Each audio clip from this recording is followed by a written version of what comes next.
येशूला, धन्यवाद येशूला, धन्यवाद येशूला, धन्यवाद येशूला. आम्ही पाहतो या मध्यस्थीच्या प्रार्थनेमध्ये आम्ही पाहतो दर बुधवारी आपण परमेश्वराच्या नामात उभारतो आणि दर बुधवारी जे मंडळीमध्ये त्रासात आहे, दुःखात आहे, कष्टामध्ये आहे, बंधनामध्ये आहे, अशांसाठी प्रार्थना केली जाते आणि प्रभूचं वचन सांगतं ज्यावेळेस विश्वासणारे लोक, विश्वासणारे बहिणी, विश्वासणारे भाऊ एकत्रित होऊन प्रार्थना करतात, परमेश्वर त्यांची प्रार्थना ऐकतो, परमेश्वर त्यांची विनंती आणि याचना ऐकतो. आणि म्हणून आम्ही प्रभूला धन्यवाद देत असताना आमचा मध्यस्थ एकच आहे आणि तो म्हणजे उद्धारक प्रभू येशू ख्रिस्त आहे आणि तो आमचा मध्यस्थ आहे. आम्ही त्याच्याजवळ प्रार्थना करत असताना, विनंती करत असताना प्रभूचं वचन सांगतं तुम्ही एकमेकास देवत्वाची प्रार्थना करा, एकमेकास विनंती, आभार आणि विनंती करत असताना आम्ही प्रार्थना करत असताना प्रभू आमची प्रार्थना करतो. आणि म्हणून देवाची स्तुती असो, देवाच्या वचनाच्या अत्यंत विश्वास नाही, प्रभूचं वचन सामर्थ्य भरलेलं आहे, देवाचं वचन कार्य करणार आहे. आज आम्ही पाहणार आहोत की देवाचं वचन म्हणजे काय. आम्हाला माहिती आहे प्रभूचं वचन, आम्ही पाहतो की देवाच्या वचनामध्ये विश्वास नाही, परंतु आम्ही नेहमी सांगतो वचन वाचा, वचन ऐका आणि वचनाप्रमाणे आचरण करा. आम्ही पाहतो, आम्ही बोलतो, परंतु या ठिकाणी आम्ही वाचत असताना वचन म्हणजे काय ही गोष्ट प्रथम आम्हाला समजली पाहिजे. आणि वचनच म्हणजे प्रभू स्वतः येशू ख्रिस्त आहे. वचन म्हणजे स्वतः प्रभू येशू ख्रिस्त आहे. कारण योहान सुवर्तमान त्याचा पहिला अध्याय आणि त्यामध्ये आम्ही वाचत असताना त्यामध्ये आम्ही वाचतो प्रारंभी शब्द होता, शब्द देवास होता आणि शब्द देव होता आणि तोच आमच्यामध्ये त्याने काय केलेलं आहे, वस्ती केलेली आहे. आज आम्ही प्रभूचा गौरव करत असताना प्रभूच्या शब्दाने आमच्यामध्ये वस्ती करणं म्हणजे प्रभू आज आमच्यामध्ये राहतो, प्रभूची कृपा आमच्यावर आहे. आणि म्हणून इब्री लोकांच्या पत्रामध्ये आम्ही वाचतो पूर्वी परमेश्वर अंशाने व प्रकाराने आपल्या सेवकांबरोबर, आपल्या लोकांबरोबर बोलत होता. आजच्या परिस्थितीमध्ये परमेश्वर पवित्र आत्म्याच्या मध्ये तुमच्या बरोबर आणि माझ्या बरोबर बोलत आहे. आणि म्हणून आम्ही पाहतो की देवाचं वचन आमच्यामध्ये असणं खूप महत्वाची गोष्ट आहे. आणि म्हणून दाविदाचा स्तोत्र करता 119 मध्ये म्हणतो, हे देवा मी तुझं वचन माझ्या हृदयामध्ये साठवून ठेवलेलं आहे. हृदयामध्ये वचन ठेवणं याचा अर्थ की प्रभू येशू ख्रिस्त आमच्या हृदयामध्ये ठेवणं. देवाचं वचन जे आहे हे सुधारणूक करणार आहे, देवाचं वचन जे आहे हे न्याय करणार आहे, देवाचं वचन जे आहे मार्ग दाखवणार आहे. आणि बायबल सांगतं तुझे वचन माझ्या पावला करता दिव्याप्रमाणे असं आहे. आणि म्हणून आम्ही वचन वाचत असताना आता मी पाहतो नीतिसूत्रे याचा 4था अध्याय 20 आणि 22 या वचनामध्ये वाचत असताना प्रभूचं वचन आमच्याशी काय बोलतं याकडे आम्ही लक्ष लावणार आहोत. या वचनामध्ये मंडळीमध्ये जे दुःखामध्ये आहे, त्रासामध्ये आहे, क्लेशामध्ये आहे, अडचणीमध्ये आहे, अशांसाठी आपण प्रार्थना करत असताना प्रभू आम्हाला सहाय्य करणार आहे. नीतिसूत्रे याचा 4था अध्याय 20 आणि 22 पर्यंत आपण वाचू काय म्हणते पहा, माझ्या मुला माझ्या वचनाकडे लक्ष लाव. हा प्रभू परमेश्वराचं वचन बायबल सांगतं माझ्या मुला माझ्या वचनाकडे लक्ष लाव. आता वचनाकडे लक्ष लाव म्हणजे काय.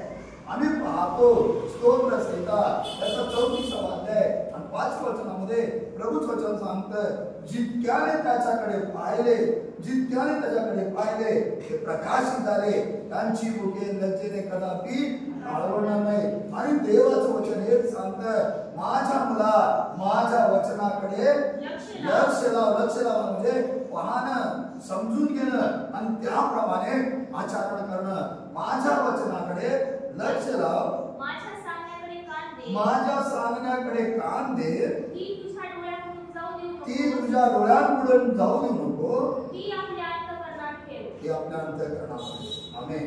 काय अंतःकरणात काय आहे, देवाचं वचन. देवाचं वचन म्हणजे काय आहे, स्वतः प्रभू येशू ख्रिस्त तुमचा आणि माझा उद्धार करतात. आम्ही पाहतो या वचनामध्ये आम्ही योहान पहिला अध्याय वाचतो आणि त्यामध्ये वाचत असताना त्याने आमच्यामध्ये काय केलेले आहे, वस्ती केलेली आहे. त्याने आमच्यामध्ये वस्ती केलेली आहे. वस्ती करणारा कोण आहे, प्रभू येशू ख्रिस्त आहे.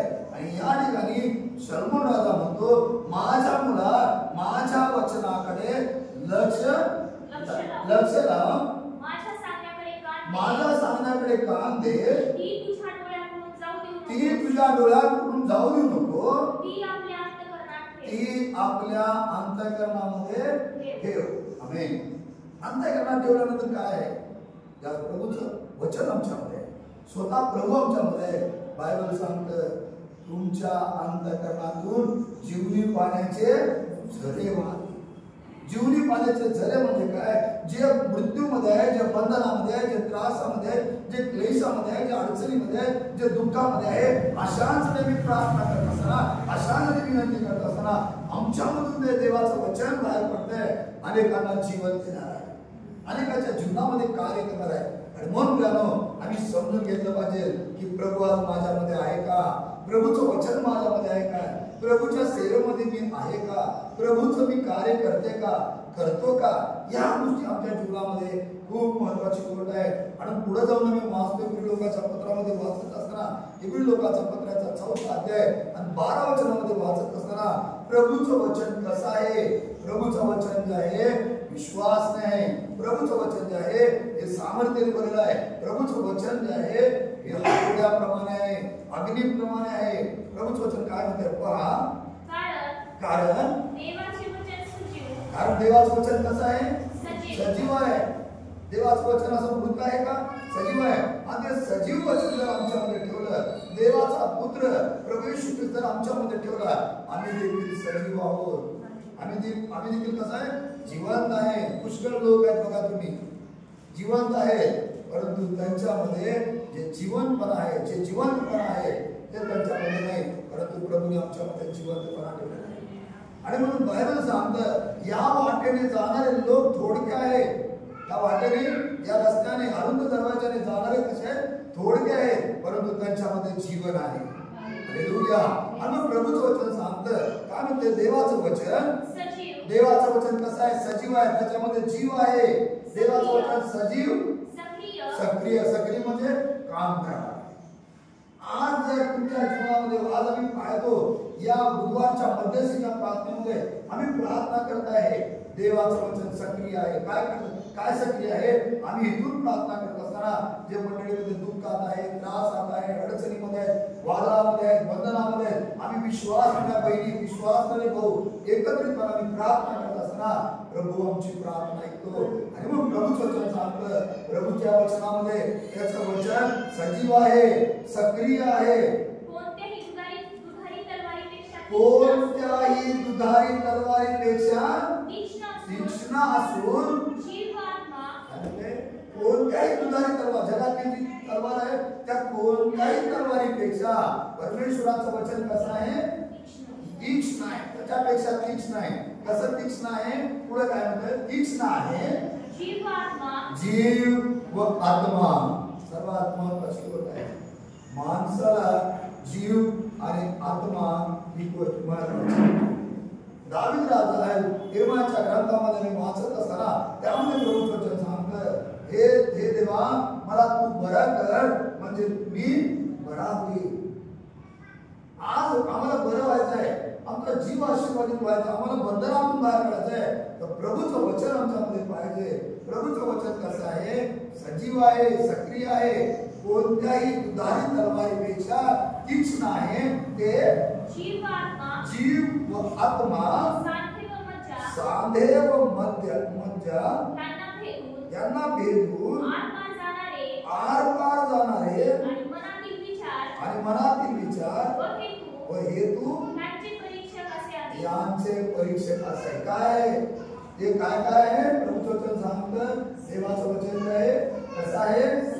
सजीव आहे, सक्रिय आहे, कोणत्याही दुधारी तलवारीपेक्षा तीक्ष्ण आहे, आणि ते जीव आत्मा, सांधे व मज्जा यांना भेदून.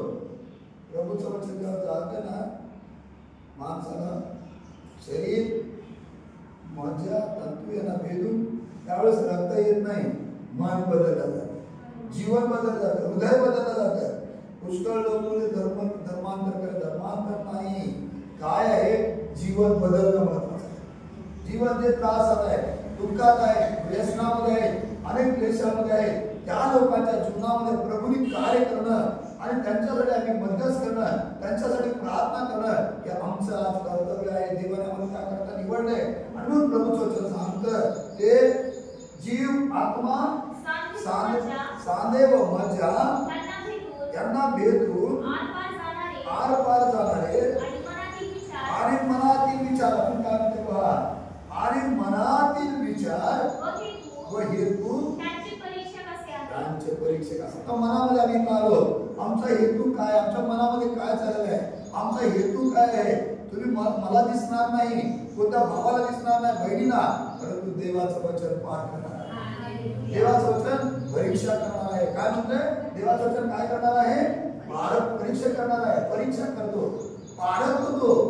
देवाचं वचन इतकं सामर्थ्याने बोललेलं आहे, विचाराने बोललेलं आहे. आणि मग आम्ही पाहतो देवाच्या वचनामध्ये आम्ही वाचत असताना एवढंच नाही परीक्षक आहे, एवढंच नाही तर तो आम्हाला बदलणारा देखील आहे, तो आम्हाला सरळ करणारा देखील आहे. देवाचं वचन आम्ही वाचत असताना आम्ही पाहतो इर्मयाचा ग्रंथ 23वा अध्याय वाचतो आणि त्यामध्ये वाचत असताना 23वा अध्याय आणि 29 वचनामध्ये वाचत असताना आम्ही पाहतो जर आम्ही कठीण आहोत, अजून आम्हाला प्रभूमध्ये येण्यासाठी अजून कठीणपणा आहे, अजून आम्ही संसारातल्या गोष्टींमध्ये गुरफटलेला आहे, अजून आमच्या जीवनामध्ये वादळ आहे, अजून आमच्या जीवनामध्ये अडचणी आहेत. प्रभूचं वचन काय म्हणते पहा इर्मयाचा ग्रंथ 23वा अध्याय आणि 29वा वचन. परमेश्वर म्हणतो स्वतः परमेश्वर म्हणतो परमेश्वर म्हणतो माझं वचन कसं आहे, अग्नीसारखं खडकाला फोडून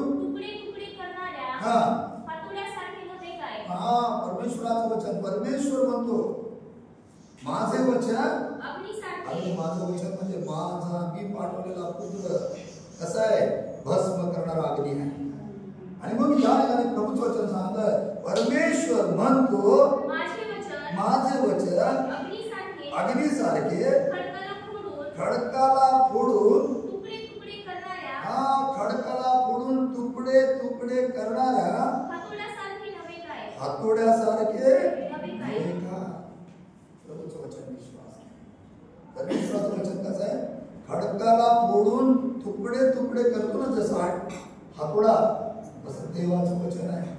जे कठीण हृदयाचे आहे, जे कठीण हृदयाचं आहे, परमेश्वर त्यांना आपल्या वचनाच्या द्वारे मांसमय हृदय. परमेश्वर काय करतो त्याला, मांसमय हृदय करतो. आमचं पण जीवन कधी एका काळामध्ये आमचं हृदय देखील कठीण होतं, आमचं हृदय देखील कठीण होतं, दगडासारखं आमचं होतं, पाषाणासारखं आमचं हृदय होतं. परंतु प्रभूच्या वचनाने त्याला फोडून, त्याला तोडून, त्याला मोडून काय केलेलं आहे, मांसमय हृदय केलेलं आहे. आणि म्हणून आम्ही प्रभूचा गौरव करत असताना, प्रभूची स्तुती आराधना करत असताना प्रभूच्या वचनामध्ये चालणं अत्यंत महत्वाची गोष्ट आहे. आणि मग प्रभूचं वचन आणखी बायबल सांगतं परमेश्वराचं वचन जे आहे ते प्रकाश.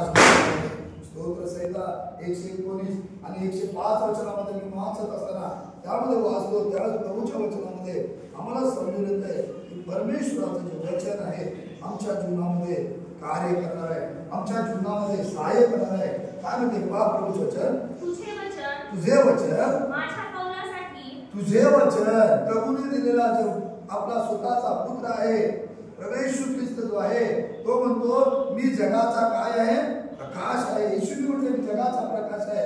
आणि परमेश्वराचं वचन आमच्याशी तेच बोलत आहे. काय म्हणते, तुझं वचन माझ्या पावलासाठी दिव्यासारखे व माझ्या मार्गावर प्रकाश.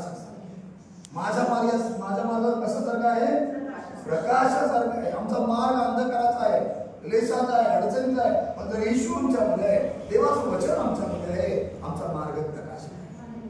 कुठं पण जावा, किती अडचण राहू द्या, किती समस्या, किती दुःख, किती कष्ट, किती वादळ राहू द्या, वचन तुमच्यामध्ये आहे, येशू तुमच्यामध्ये आहे. तर सर्वात महत्वाची गोष्ट काय आहे, तुम्ही आशीर्वादित लोक आहे, तुम्ही आशीर्वादित लोक आहे. आणि मग प्रभूचं वचन सांगतं जर आमच्यामध्ये येशू आहे, आमच्यामध्ये देवाचं वचन आहे, प्रभूचं वचन सांगतं तू पुष्कळांकरता आशीर्वादाचं एक कारण होशील. तुम्ही आणि मी इतर लोकांसाठी काय आहे, एक आशीर्वादाचं कारण आहे, आशीर्वादाचं एक कारण आहे. कारण का, प्रभूचं वचन सांगतं उत्पत्तीचा ग्रंथ त्याचा 30वा अध्याय आणि 30 वचनामध्ये वाचत असताना देवाचं वचन आम्ही पाहतो. आम्हाला देवाने आशीर्वादाचं कारण केलेलं आहे.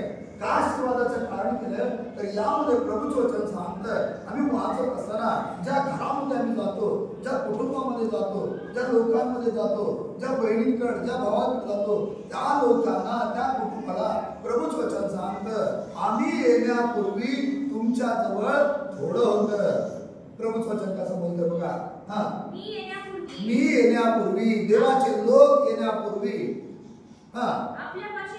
आपल्यापाशी थोडे होते. देवाचे लोक येण्यापूर्वी आपणापाशी कसे होते? थोडे होते.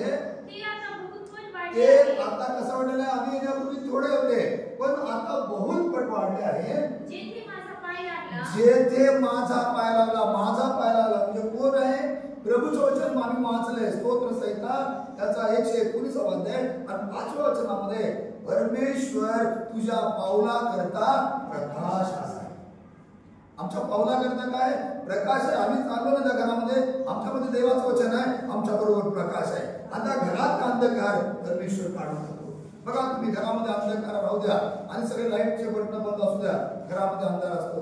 बटन चालू केले की अंधार कुठे जातो आम्हाला माहिती नाही. तसं देवाचे लोक ज्या घरामध्ये, ज्या कुटुंबामध्ये, ज्या लोकांमध्ये जातात, ज्यांच्यासाठी मध्यस्थ करताय, परमेश्वराचं वचन म्हणतंय तुमच्या जवळ आता थोडके आहे.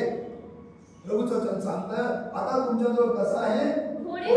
थोडे होते ते आता बहुत पट वाढले आहेत. जेथे माझा पाय लागला, माझा म्हणजे कुणाचा?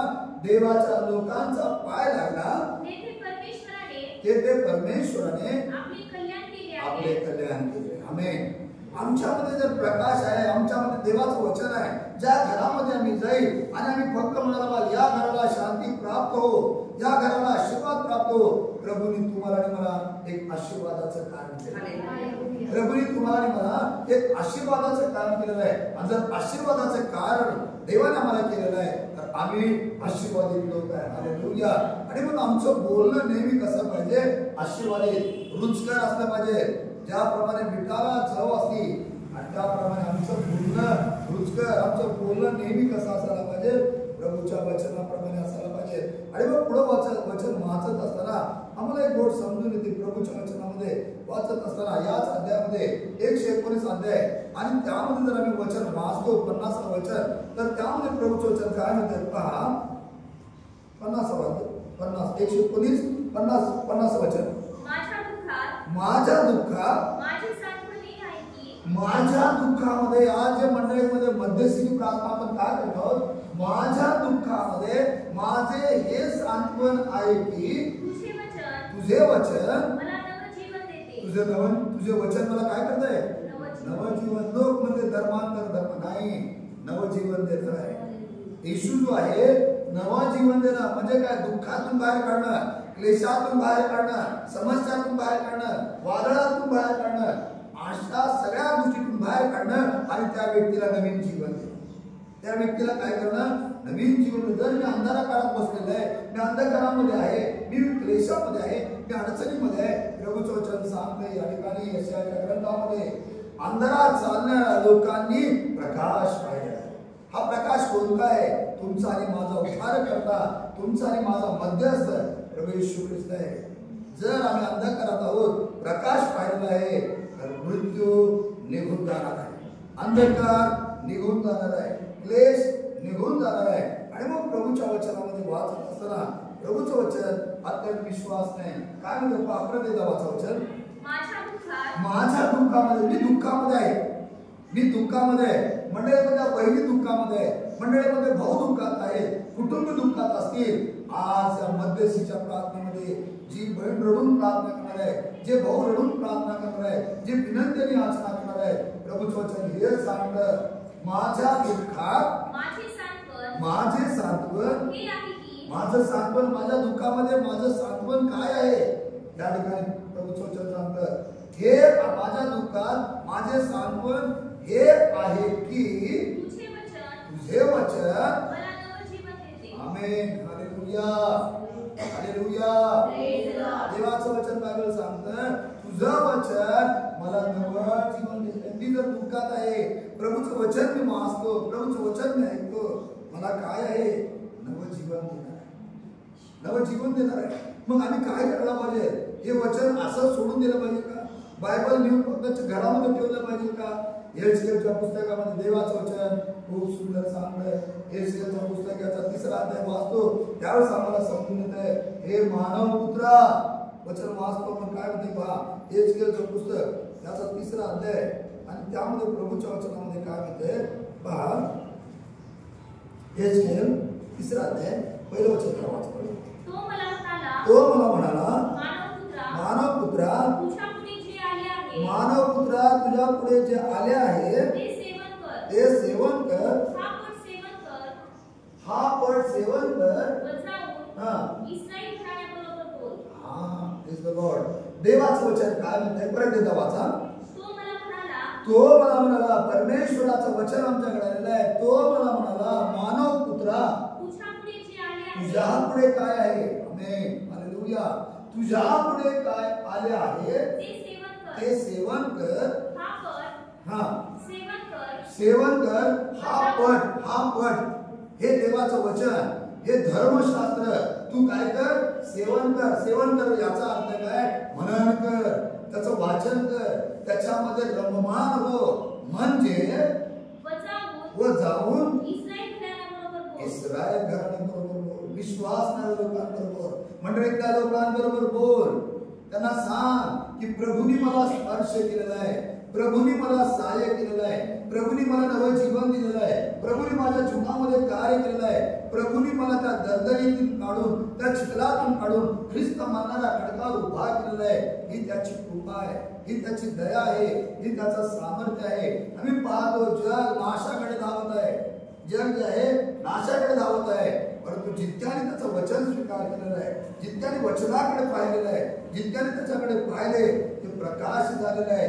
त्यांची मुखे लज्जे कदापि काळवणार नाहीत. आणि वचन वाचतो आपण आणि त्यामध्ये प्रभूच्या वचनामध्ये काय सांगतात पहा. जर आम्ही वचन वाचत असताना प्रेषितांचे कृत्य याचा 16वा अध्याय आणि 29 वचनापासून काय 32 वचनापर्यंत आम्ही वाचतो आणि त्यामध्ये प्रभूच्या वचनाचं सामर्थ्य किती महान आहे. आम्ही पाहतो की त्यामध्ये प्रभूचं वचन काय म्हणते पहा. प्रेषितांचे कृत्य 16वा अध्याय 29 ते 32 वचनापर्यंत. तो आत धावत गेला, कापत पाऊल व सीला यांच्या पाया पडला आणि त्यांना बाहेर काढून म्हणाला, महाराज, माझे तारण व्हावे म्हणून मला काय केले पाहिजे? ते म्हणाले, प्रभू येशूवर विश्वास ठेव, म्हणजे तुझे व तुझ्या घराण्याचे तारण होईल. त्यांनी त्याला व त्याच्या घरातील सर्वांना प्रभूचे वचन सांगितले. मग रात्रीच्या त्याच धक्केस त्याने त्यांना जवळ घेऊन त्यांच्या जखमा धुतल्या आणि तेव्हाच त्याने व त्यांच्या घरच्या सर्व माणसांनी बाप्तिस्मा घेतला. आमेन, हालेलुया. प्रभूचं वचन या ठिकाणी ज्या पाऊल आणि सीलाला कैदेत ठेवलं होतं, त्यावेळेस मध्यरात्रीच्या सणाला त्या जेलचा जो अधिकारी आहे, तो कैद करणारा जो अधिकारी आहे, त्याच्याकडे आला आणि तो म्हणत आहे, महाराज, माझे व माझ्या घराण्याचे तारण व्हावे म्हणून मी काय केले पाहिजे? आणि मग मध्यरात्री तरी काय केलेलं आहे? त्यांना वचन सांगितलं. त्यांच्याशी येशू, त्यांना वचन सांगणं, येशूचं सामर्थ्य, येशू काय आहे हे त्यांना समजून सांगलं आणि त्याच वेळी त्यांचं जीवन बदललं आणि प्रभूचं वचन सांगलं. त्याच वेळी त्यांनी विश्वास ठेवला आणि प्रभूचा स्वीकार केला. आज या सणाला आम्ही प्रभूचा गौरव करत असताना प्रभूला धरून वेळ कोणत्या याला महत्व नाही. वेळ सकाळची आहे, वेळ दुपारची आहे का वेळ मध्यरात्रीची आहे, आम्ही प्रभूकडे पाहणं महत्वाचं आहे. आम्ही प्रभूकडे पाहणं अत्यंत महत्वाची गोष्ट आहे. आणि मग प्रभूकडे ज्यावेळेस आम्ही पाहतो त्या प्रभूच्या वचनामध्ये एक गोष्ट महत्वाची आहे आणि ती आम्ही वाचत असताना प्रभूचं वचन सांगतो. 1 पेत्र याचा 4था अध्याय आणि 13 वचनामध्ये वाचत असताना प्रभूचं वचन आम्हाला सहाय्य करणार आहे, प्रभूचं वचन आम्हाला सोडवणार आहे, प्रभूचं वचन आम्हाला त्यातून बाहेर काढणार आहे. आम्ही पाहतो वचन वाचत असताना प्रभूच्या वचनामध्ये वाचतो की काय म्हणतो पहा. प्रभूचं वचन 1 योहान, योहानाचे पहिले पत्र 4था अध्याय 13 वचन. 1 योहान, आपण 1 योहान 4था अध्याय आणि 13 वचन. आपण त्याच्यामध्ये त्याच्यामध्ये राहायला पाहिजे. तो आपल्यामध्ये राहतो. आपल्यामध्ये राहणं म्हणजे कोण राहतो? तो म्हणजे येशू आमच्यामध्ये राहतो. आम्ही सुरुवातीला वाचलंय योहान याचा पहिला अध्याय, त्याने आमच्यामध्ये वस्ती केली. आणि या योहानाच्या पत्रामध्ये काय म्हणतंय? आम्ही त्याच्यामध्ये व तो आमच्यामध्ये राहतो. हे आपण यावरून ओळखतो की त्याने आम्हाला स्वतःच्या आत्म्यातून आपल्याला दिले आहे. आमेन. हालेलुया. आम्ही तुमच्याजवळ जे आज आहे ना, आज जे आपण उभा आहे, आपण पवित्र मंदिरामध्ये बसलेलं आहे, देवाच्या अंगणात आलेलं आहे, मध्यस्थ करण्यास आलेलं आहे, याचं कारण त्याने आम्हाला त्याच्या आत्म्यातून दिलेलं आहे. त्याच्या आत्म्यातून आम्हाला दिल्यामुळं आम्ही इथं बसून आज मंडळीसाठी मध्यस्थ करत आहे, आपण प्रार्थना करत आहे. आणि म्हणून आज आम्ही प्रार्थना करत असताना, देवाजवळ विनंती याचना करत असताना, प्रभू आमची प्रार्थना, प्रभू आमची विनंती, प्रभू आमची याचना ऐकतो. याचं कारण एकच आहे, त्याने प्रभूकडे पाहिले आहे. जितक्याने त्याच्याकडे पाहिले ते प्रकाशित झालेले आहे. आम्ही येशूकडे पाहणं महत्वाची गोष्ट आहे. आणि म्हणून हा समय कठीण आहे.